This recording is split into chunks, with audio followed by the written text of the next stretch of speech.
Hey guys, what's going on? My name is Charles Tate Ford. First off, I want to go ahead and say that I apologize for the poor, blurry kind of quality of the video. I have a crack in my phone. My camera is screen's broken up at the top, so it's kind of like fuzzy and blurry and grayish, and I apologize for that. But anyways, let's get to the point. Let's get to the discussion. My name is Charles Tate Ford, and I did the first two points that were assigned to us. So without further ado, let's go ahead and get started. I did misunderstanding, and I have my notes right here. So if I'm looking off to the side, I'm reading off some notes I took while reading the chapter.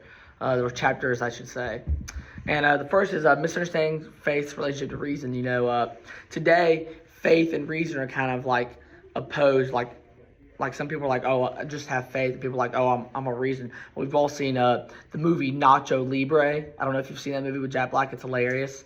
But when Jack Black asked his little sidekick character guy, he asked him, do you believe in God? And he says, no, I only believe in science. And that's completely false, because that's kind of the mindset today, isn't it? Where people are like, you either believe in God or you believe in science, but God created science, and they're both forms of truth, and that's kind of the mindset we need to get back into today. Many Americans view faith and reason as opposed. They can't go with each other. They're against each other. It's God versus science. It's faith versus logic and reasoning. When really we can have all of these things at once, and that's historically what classical Christianity does up until the early 1900s. So that's a change that I want to see. I want that to change. First off, people say all kind of phrases like just believe, or don't ever think it, or you don't have enough faith. J.P. Moore talked about his professor even had an own story in the book, and I've heard personal stories from friends and cousins and stuff, and that's a terrible thing, because it creates a false dichotomy where faith is viewed as emotional, spiritual, subjective, and reason is viewed as cold and skeptical and secular, and I think that's a misunderstanding. I think believers should have intellectual engagement, and without that, it weakens faith. People are like, oh, if you get in these arguments or debates trying to prove Christianity or talk about logic and philosophy and science and all the different stuff, people are like, oh, that'll just weaken your faith. I actually think that it strengthens it, because 2 Corinthians 10:5, 1 Peter 3:15, these verses tell us to be prepared to give arguments for our faith, to defend their faith, because people are going to try and disprove your faith. This has happened to me several times. I was on a mission trip to Nicaragua with my church one time, and a pair of Mormon missionaries, and if I had not studied apologetics that year before when I first got into it, I wouldn't have been able to debate with those guys. They would have shut me down like this. And as a matter of fact, I'll tell a little story. These two Mormon missionaries were in Nicaragua. We were on a mission trip, and they saw we were on a mission trip, and they do their little 2-year mission. They were talking to some of the people from my church, and they were just disproving the Christian of our church over and over and over and over and over again. And this has got nothing to do with me at all. What I'm about to say, this is not tooting my own horn, bragging on me. It's actually bragging on my professor for actually teaching me apologetics. See, I go to a Christian school, so we had an apologetics class, and I started walking up to talk to him, and I was just shutting down everything they were saying just by using basic philosophy and reason and logic. And it was very easy to disprove Mormonism, because their beliefs contradict with each other. And I was able to disprove this, and people are like, oh my gosh, Tate, how did you do this? I'm like, because I studied apologetics, and that's something that's so lacking in today's modern American churches. Churches don't preach on it. We don't have Sunday school classes on it. We don't have small groups talking about it. And I want to see that really change. God's called me to be a pastor, and if I'm ever blessed to be the pastor of a church, then that's something I really want to integrate, is more apologetics and teaching the Christians and the believers and the members of the church, because I think we should be prepared and equipped to think logically and intellectually and be able to defend what we believe and disprove others' beliefs, whether that's another religion or cult or atheism. And I think that's something we should do. So this mindset of faith versus reason being opposed, there's several different effects of that. The very shallow teaching.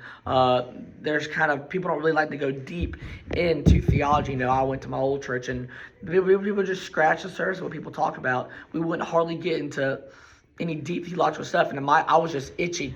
I want to talk about something very deep and theological, and just kind of avoided that just for like other people so they can understand and grasp their mind around it. But I think it is important to explain stuff so that people who maybe don't know like theological things, they can kind of understand it. But I don't think we should at the expense of the people who are in your church who they know their Bible, they know their theology, they know their doctrine, and they want to be fed. And most modern American pastors don't give them that.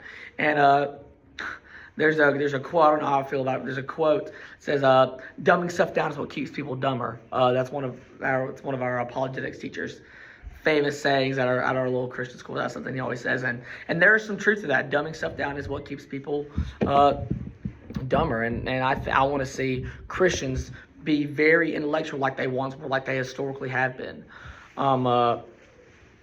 Critical thinking is often viewed as a rebellion against discipleship.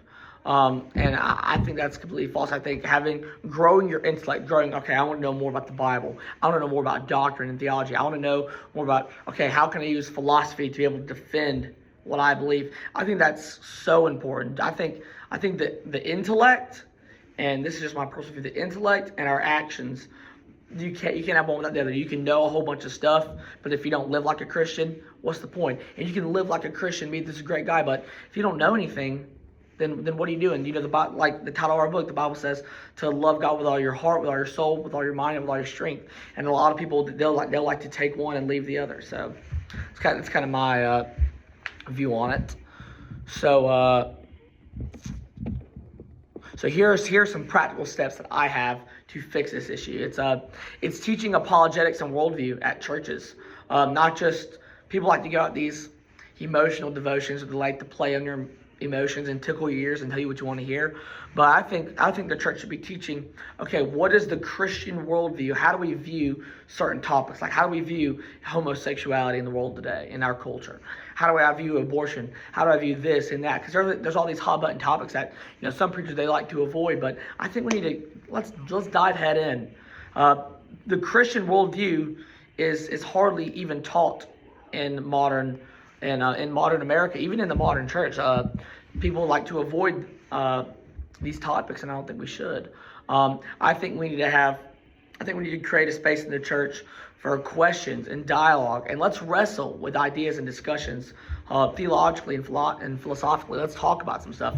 I don't know if y'all know who Frank Turk is. He's my personal favorite, one of my favorite apologists, and he's all about a Q&A. I think after we've started to do this a little bit more in my current church, on a Wednesday night or a Sunday night, is after we have a sermon, let's have a Q&A, and let's break it into small groups. Let's talk about stuff. Let's grow our intellect.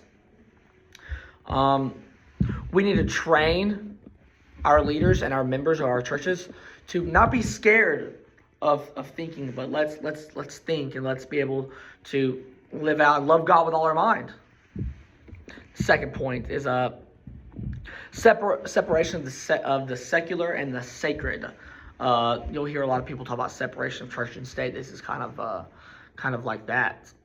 The sacred secular divide, it's a real thing that's happening in church spaces. While work, education, politics, science, culture, America, they all belong to a different category. Faith is something that people are like, oh, you know, that's just something you do in private. That's something you do in your own house. You can go to Sunday morning worship at your church. When really we're called to be a Christian all days of the week. We don't think like a Christian on Sunday, and then Monday through Saturday we think secular. Our faith should be in all parts of our lives. Excuse me, I'm sorry. If Moreland says that having this mindset, it creates Christianity as like a religious hobby, something you do on Sundays, rather than it being your total worldview. It seems like the gospel becomes disconnected from everyday life, public issues, cultural influence, and this is not what we need at all. Correction comes through promoting the life of the mind. So Bullen gives a lot of framework in these three chapters that we've read so far. And it says that all leaders must teach all truth is God's truth. It's like, oh, this is my, we hear a lot of moral relativism today. That your truth is my truth. Really, all truth is God's truth. There is no relative truth. There's absolute truth. And And if science is something true, and it is true, that's because it's God's truth. So here's some practical strategies that I think we should use to fix this. So Christian worldview should be integrated not only in our faith, but in our work, in science and culture. We have faith plus work, faith plus science, faith plus culture, faith plus politics. The Christian worldview should be taught in all aspects. The Christian worldview, we should have, okay, well, how do we view everything in our life through our biblical worldview glasses, as one of my teachers says. Christians should see what they do for work or their school or whatever their situation might be, not as a career or as a task, but as a calling. God has called me to, work at McDonald's. This is God's calling. How can I be a witness to my employees, to my fellow co-workers? How can I be a witness to my customers? Show Christ, let your light shine. The little song we used to sing as kids, this little light of mine, I'm going to let shine. Let your light shine in all areas of your life. We should disciple people to engage the culture. Let's go in and let's talk about stuff rather than, I'm just going to shy away. I think we need to get involved head on. And my vision for the local church is that thinking is a spiritual thing, that Christians, we should think intellectually. Learning, us reading our Bibles and knowing what the Bible says, us learning about theology and doctrine, us learning apologetics. Thinking is a form of worship. Worship isn't just lifting our heads and praising and singing songs to God, because that is worship, but it's also how we act. Everything we do is worship, and learning as Christians is worship. Part of discipleship is studying to know what you believe, how to disprove others. Study not just the Bible and theology, but let's study logic, let's study philosophy and apologetics. Questions are viewed as something to avoid. I think all questions should be welcomed. I think we should talk about, if someone has questions, then we should be able to welcome that and to answer their questions. And let's have a discussion. Let's talk about it. Faith should shape the way that we think and not just the way that we feel. People are so focused on emotions, and really, let's just stay with what's true. Our leaders, our pastors, and our teachers, they should be intellectually credible. They should be deep with their walk with the Lord, and people should be focused on discipleship rather than entertainment. That's just my personal view. I know I'm a few minutes over time. That's kind of my view on chapters 1 through 3, and those secular versus the secular and the sacred divide, and faith versus reason. Those are the two topics that I chose. Thank y'all for listening to my video. Can't wait to comment on some of y'all's. I've loved this class so far, and thank y'all so much for listening to me. I appreciate it. This is Charles Tate Ford. Bye.